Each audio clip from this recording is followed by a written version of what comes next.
Hi, I'm David Liew from Melbourne, Australia, reporting for Room Now from ACR Convergence 2023, looking at all sorts of rheumatoid arthritis stuff, but today we're looking at abstract 0433, and I have here the author, Dr. Jiha Lee, rheumatologist at Michigan. How are you? I'm doing well, thank you, and thank you for letting me talk about my favorite subject, which is about older adults in RA. And so I got interested in this first because I was shocked to know that 1 in 6 older adults are over the age of 65, and that number's growing. And we're taking care of a progressively older panel of patients who have more multimorbidity, polypharmacy. However, yet clinical trials that inform our guidelines usually enlist adults around the age of 53 and 55. So there's a real gap in our knowledge of how we practice for these older adults, but that's the reality of our lives, right?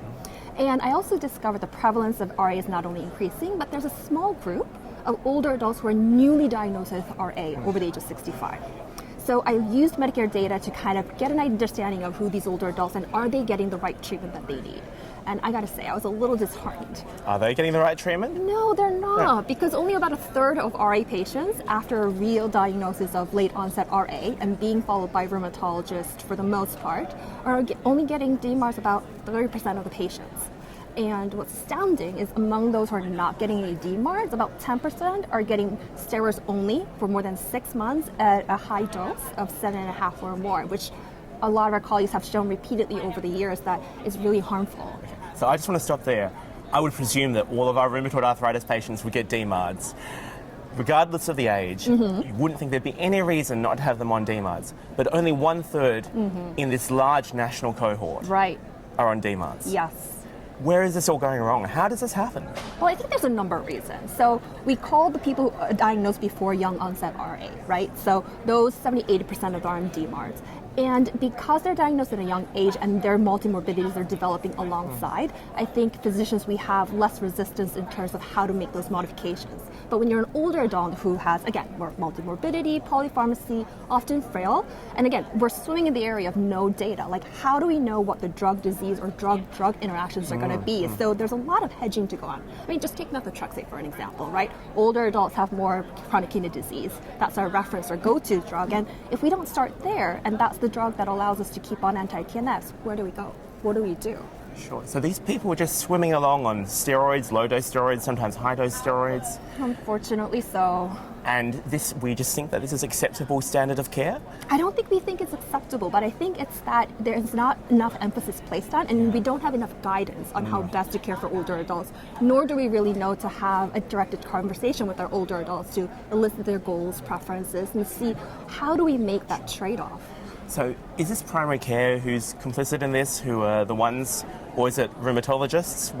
Who's doing this? That's a really good question, and it's actually both, because as we know, there's a workforce shortage, so we can't take care of everybody. So we do rely on primary care physicians to first diagnose, and they're the first to encounter.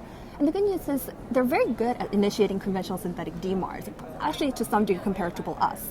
And our role really comes in when we have to introduce the complex regimens and the biologics, and that's where we're falling short. So I think it's part and due to access issues, workforce issues, but also some degree of ageism and lack of information that we collectively as rheumatology need to start addressing.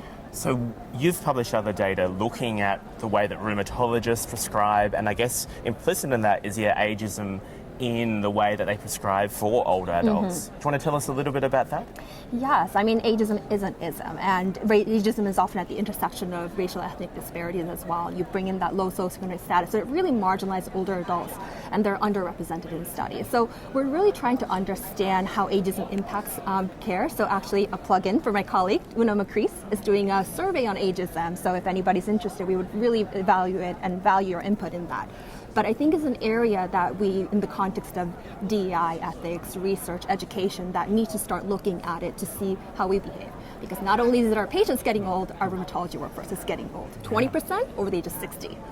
So really, how are we going to fix this situation? How are we going to fix this situation where essentially 2/3 of patients who are over the age of 66 are getting really what I would consider an unacceptable practice? Yeah. How are we going to change that? Well, we need more data. We need the evidence. And that means we really need to make a conscious effort and a design plan to include older adults into clinical trials or actually any kind of research. And in fact, in 2017, NIH introduced the lifespan inclusion across lifespan policy, which means for anybody engaged in human subjects research, including surveys, interviews, human tissue, that older adults should not be excluded for cost convenience reasons, and it has to be representative of the population that we're actually providing care for. So I think that's one start place, and shameless plug here, I'm hoping RRF will also adopt that policy and be aligned with NIH, and that again, as a community, we can think about how to better bring in older adult perspectives, experiences, all of that into the care, and have data directed at the population that we're going to be cared for. Well, it sounds like we really badly need to. We talk at this meeting about a lot of incremental benefits and changes for rheumatoid arthritis patients, but it sounds like we're just leaving a whole heap of them by the wayside. Yes, and those are the people who are only just going to be growing. And the thing is, I do want to emphasize, this is a testament to the medical advances that we've made. Like now that we've actually had advances in RA treatment, we get to now consider an older population that we can really benefit and ensure that they have a really good life. So for plenty more about everything rheumatoid arthritis at this meeting, go on down to rheumnow.com.